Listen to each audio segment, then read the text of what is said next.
This is Canada Reads American Style, featuring two friends who love Canada Reads and Canadian literature. Welcome our host Rebecca from Michigan and Tara from Ontario. Hello, readers. This is Tara today. Rebecca is unable to join me, but I have the great honor of interviewing the author, Jerrod Edson. So I'm going to start with a little bit about Jerrod. Jerrod was born in St. John, New Brunswick, and raised in Jerrod, I meant to ask my husband how to pronounce this correctly before I got on. Kennebecasis. Yeah, Kennebecasis, yep. Kennebecasis. Sorry, I knew I was going to. That's okay. Valley in southern New Brunswick. By the time he graduated from high school in 1992, he had written 250 pages of a novel, which is a great story, by the way. So if we can, I would love to hear more about that too. I think other people would like to know about your how you came to writing in high school. Sure. So I'm going to ask you about that. Yeah. Jerrod graduated from Carleton in Ottawa in 2001 with a BA in English Lit and History, studied journalism in 2004 at Sheridan College in Oakville, Ontario, and received his teaching degree in 2007 from York University in Toronto. In terms of his writing, Jerrod received the David Adams Richards Prize for Fiction for his book, The Moon is Real, published in 2016, and his novel, The Goon, published in 2010, was shortlisted for the ReLit Award. Jerrod currently lives in Mississauga, Ontario, with his wife and two daughters. The Boulevard is his sixth novel. It was published by Galleon Publishing in May 15th, 2023. Welcome, Jerrod. Thank you. Thank you for having me. Oh, I'm so excited that you're here. So I was going to start with the book, but you know what? Because I really loved this story, tell everyone how you came to writing in high school. Started writing. Okay. I was in grade 12, and at the time, you didn't need math to graduate. You didn't need grade 12 math to graduate. I shouldn't say I wasn't good at math. I just didn't apply myself at all in math. And for whatever reason, I signed up for grade 12 math. I realized very quickly that it wasn't for me, but not quick enough. I couldn't switch courses. So back then it was semesters, and it was an 80-minute classes, something like that. A really long time, over an hour a class, which I had to go to every day. And I asked my teacher, I said, can I get out of this class? And she said, no, you can't leave. But if you show up every day, I'll give you no mark available. So it won't mess up your overall GPA. So I thought, great, that's perfect. So I showed up every single day. And I can imagine sitting for an hour. I got pretty bored because I wasn't into the math. So, when you're bored and you're maybe sitting on the phone and you're sketching something with your left hand if you're right-handed. I just started doing that, and I started writing a story. It was pretty bad, knights and dragons, and I just started writing. And before I knew it, I had a page or two in left-handed scribble, and then I turned to my right hand and just kept going. And it turned into my math class turned into my favorite period in high school, because I'd go and write for an hour every single day. And by the end of it, I had about a 250-page manuscript. Terrible manuscript, but it got me hooked. Yeah. And that was in 1992, and I haven't stopped writing since. See, that is such a cool story. So wait a minute. You wrote it longhand in with both your left hand and your right hand? No, I wrote it with my. I started with my left hand. That was just to kill the time. Okay. And I can't remember now. I maybe had 2 or 3 pages done over the course of maybe a week with my left hand. I was probably getting pretty good by that point. And then I decided, wow, I've got a story here. Where can I go? What can I do with this? So I just started writing it out normal. And I bought a typewriter when I graduated high school. My parents gave me a typewriter as a gift for graduating, and I typed it all out that summer. Oh, that's very cool. That is a great, I want to call it a creation story. I don't know if that's it, but the beginning. It's really cool. Yeah, it got me hooked. Yeah, that's really cool. And which led to you writing. Now you've got 6 books out. Do you want to start us off with a description of your latest book, The Boulevard? It's been labeled as speculative fiction. For me, it's just another story that I wanted to tell. So however it's labeled, it's labeled. You want me to tell what it's about? Yeah, give us a little synopsis. Sure. So I can tell you the story about how I got the idea for the book. Oh, that would be great. It was during my time at Carleton It was during it was 2000 or 2001. I can't quite remember exactly what year, but it was during the Indigo takeover of Chapters. And I was working at Chapters in university. And that particular week, Heather Reisman, the CEO, the new head honcho, was coming into our store. So our boss for a week straight was just in a panic to get the store looking absolutely perfect. I was working a couple shifts that week, and I worked in the fiction section, and I came across that desk calendar, The Far Side. Yeah. I was flicking through that, and I came across one with it was a cartoon of a door, and it had Satan on one side and a repairman on the other, and above the door it was 999. And I'm paraphrasing, but the repairman says something along the lines of, I must have read this upside down. And I literally had a moment with all that was going on at the store at the time, thinking, what if God went to visit hell and Satan was in a bind to try to get hell looking perfect? And that's where I got the first idea for it. I published 5 novels before I really wrote this one, because I knew it was a big book. I knew it was a good idea, and I knew I certainly wasn't ready to write it. So I kind of tucked it in my back pocket, made notes for almost 15 years before I really sat down to write it out. Okay, that's very cool. So in the book, we meet not only Satan, but it's populated by some literary figures and other well-known figures. I would love to just rhyme them all off for people, but I'm not going to, because I also think that they're like sweet little nuggets when you come across these little cameos. I loved it so much. But we do meet Ernest Hemingway, yeah, Vincent van Gogh, and also Jean Rhys. Right. Yeah. She's one of my favorites. Oh, she's one of my favorites too. So like I said, I was just like thrilled every time we got to interact. Why these characters? Why these 3 people? Well, Hemingway, right after high school, I took off at West. I wasn't ready to go to university yet. I worked in hotels and things like that. And there was a night guy that worked in one of the hotels I was at. And he said to me, have you ever read Ernest Hemingway? I brought out my manuscript with me, this terrible manuscript I'd written in high school, the only thing I had. And I hadn't heard of Hemingway at the time. So I got hooked on him. He taught me everything. Pretty much 99% of what I know about writing comes from Hemingway. So I've always had an obsession with him. Kind of the same with Van Gogh. I didn't quite study Van Gogh the way I did Hemingway, but I just love his art like so many people do. And once I had an opportunity to put those 2 people that had been in my life for the past 20 some years, or 30 years, I jumped on it, right? How can I fit Hemingway in here? And once it was about Van Gogh, I needed a passenger for Satan to tell the story to. Well, why not Ernest Hemingway, right? Yeah. So it was, it was just an opportunity that came along that I couldn't pass up. Yeah, I agree. I really loved your descriptions of all the paintings. So not only Van Gogh's, but other artists that he met along his way in his career. And such that I found that I usually try not to have my phone beside me when I read, but I had to, because I wanted to look at the pictures, the paintings, as you were describing them or as he was painting them.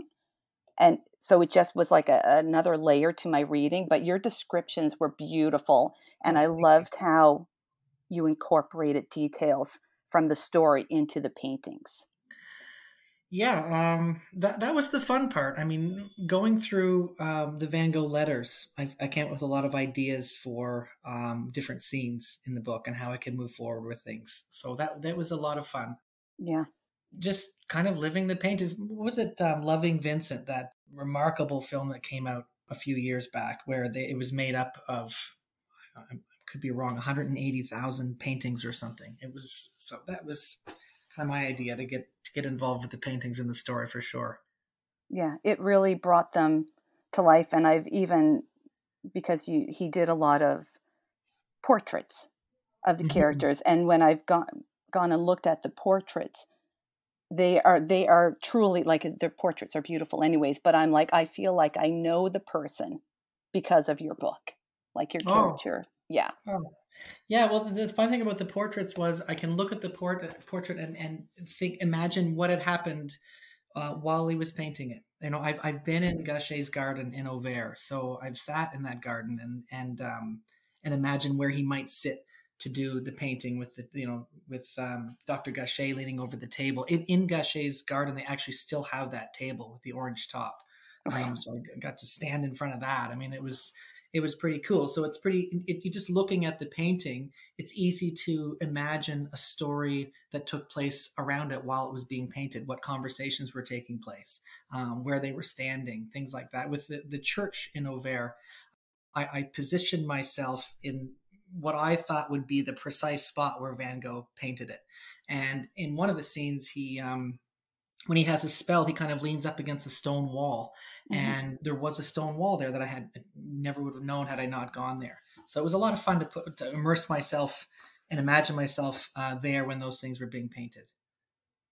In the book, I found this quote. This really stuck out to me, that you had Hemingway speak. And he says, "The only obligation an artist has is to make people think. It's not to make them happy or sad or satisfied." Yeah, I like that one too. Yeah, I really like that. I'm like that. Because this afternoon, as I was getting ready, I was flipping back through the book and I had underlined this, and I'm like, oh, I've got to ask him just to say a couple words about it. Well, writing this kind of book, I thought it might be a little bit controversial. There is some sympathy for Satan's character and just the nature of the whole thing, and the people being in hell, these two particular characters, because of their suicides. As I'm writing the book, I thought, wow, that quote was basically me justifying it to myself, that it's okay to write it, that if there's pushback or if I get criticized for it, it's okay. So that there's a few snippets in there. I'm kind of telling myself it's okay that I'm doing this. So that was one of the things I thought about. My job is just to write a story that I want to write, and anything else is out of my hands. Yeah. I'm just going to say, was it weird to write a fiction, like a work of fiction, but with real people? It wasn't weird. It was a lot of fun, right? Yeah. It was a lot of fun. The Hemingway character, I know Hemingway so well. There was virtually no research done on that character. And it was my version of Hemingway. I could have written him 5 different ways. And I wrote the stereotypical, womanizer, brash, the drunk. I could have written a totally different Hemingway if I wanted to. I just thought that worked. Van Gogh, I didn't really know his personality. So I kind of made him up as I went along. Satan, on the other hand, I said in another interview a few weeks back, he's wondering what I was picturing with Satan. And I wanted to just write like a snooty CEO type, with, pedicured toes and feet. And once I did that, he was easy to write because I forgot about him being Satan. I didn't have to tell the reader, oh, this is this evil, scary person or character. It was just, I don't know. I don't really have a good answer for it. It's just so much fun to write those characters. No, that's a great answer, because I actually forgot that Satan was Satan. Like, he was such a great character, and I just wanted to hear his story. Yeah. That he was just someone who ran hell. Yeah, like a CEO. That's right. Yeah. Oh my. Yeah. With pressures. Sorry, I'm like cling, just like there it goes. Anyways, yeah, it was really cool. Okay. As I said, you're from New Brunswick. I'm from Newfoundland, but I went to school in New Brunswick, so I have a soft spot for New Brunswick. That's awesome. I think I found some like little Easter eggs of New Brunswick in the book. Yeah, I had to find a way to get it in there. My first 5 books all take place in St. John. Mm-hmm. I know. I'm going to ask you about that. And how do I get a New Brunswick in this book? Like, how do I do it? And I snuck in the purple violet, our provincial flower. There's one scene toward the end. Oh, and it's quite prominent. It's the first flower that Satan picks up in the Garden of Eden. It's the first floral that Van Gogh paints on the Boulevard. And he actually says it reminds him of home. So that's how I threw New Brunswick in there. So I let the artist know, Pamela Marie Pierce from St. John, amazing artist. Yeah, the cover's beautiful. Oh, it's amazing. I actually bought the painting from her. Oh, did you? I don't blame you. It's beautiful. And I told her, my publisher, Lee D. Thompson, and we decided, it was more Lee than me. He decided, let's not give her any direction. He heard that she likes to have some direction and some input. And we're like, let's not do that. Let's just give her the manuscript and see what she comes back with. And over a period of a few months, we were kind of guessing and having fun and saying, what's it going to be? Is it going to be this? Is it going to be that? And we were floored when we got this back, like almost like these three characters sitting for a portrait. Yeah. And we did tell her about the flower being New Brunswick, incorporating New Brunswick into the book. So she actually put one of them on Satan's jacket on the cover, which was a lot of fun. Yeah. No, the cover is beautiful because I found myself, every time I picked up the book, I keep looking at the cover. Intently, and you see these little details. Like she even has a blood stain on Van Gogh's shirt. Yeah, she asked if I wanted that there, and I said absolutely, yeah. And it's if you look at it, it looks a little bit low because you think he shot himself in the chest, but he actually shot himself in the abdomen. So she did things like when Hemingway describes Van Gogh, he likes him because he's a meat and potatoes guy. So she gave Hemingway the meat and potatoes colors, right? His shirt is the color of mashed potatoes and his pants are the meat, right? So she did a great job on it. Yeah, it's beautiful. Okay, so speaking of New Brunswick, so your previous books, all 5, are set largely in New Brunswick, right? Yep, in St. John. Okay, why? Why St. John? Well, it's where I grew up. It's when I first, like I said, I started writing that fantasy. Didn't know what I was doing, and when I sat down for the next one, I forget. Wow, it was like a time travel novel or something. It was terrible. These never got published, rightfully so. But I, if I remember correctly, I started writing about my neighborhood in KV, in Kennebecasis Valley, and from there I found it easy to navigate through, traveling to places that I knew. So naturally, my next one, I think it was my 4th one that got published, took place right in St. John, and traveling on foot. And if you know Uptown St. John, it's a beautiful city on the water. So there's so many, visually appealing places, and you can go all on foot. So I got kind of hooked on that. So I wrote 5 books, and I kind of wrote it out of me. So I'm working on one now that takes place in Streetsville, Ontario, where I live. Oh, and cool. I'm working on another one that takes place on the Kennebecasis River in the 1970s that I'm just finishing right now. So it's not in St. John, but it's in my neighborhood where I grew up. So yeah, it's just easy to navigate. I'm looking forward to. I love that you have. So I've just found you. This is my first book of yours that I've read. So I love that you have a backlist that I can return to, but it's really nice to hear that you're working on other books. So I have something new to look forward to as well. Yeah, I've got a lot in the cupboard right now. I've got a 500-page manuscript I'm rewriting for the 5th time. So it's pretty much ready to shop. And I've got my Streetsville novels, a 400-page manuscript I'm on the 3rd draft of that. So that'll be ready by the spring. And I've got a novella that's all ready to go. So wow. Nothing new yet for me. This has been a couple of years, so I've got lots in the cupboard. You do, because you're also a teacher, right? At the same time, you're not full-time writer. No, I wish I was a full-time writer. Yeah. That's coming in retirement in about 9 years and counting.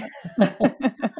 Yeah, no, I've taught English and history and French, and now I'm teaching phys ed, kind of where I get put. So I've been in phys ed for 3 years now, to kindergarten to grade 5. That's an adventure in itself. A teacher today, she said, "Why don't you write a book about our school?" And I said, "I don't write horror." I have a good friend who's a kindergartner teacher, and every time we get together, we're just like, "So what happened now?" And it's like it is at times horrific and hilarious. When I'm not the one living it, it's quite funny. The stories. Yeah. I have a story today that I can't repeat, but every day there's something crazy. Yeah. It's an adventure for sure.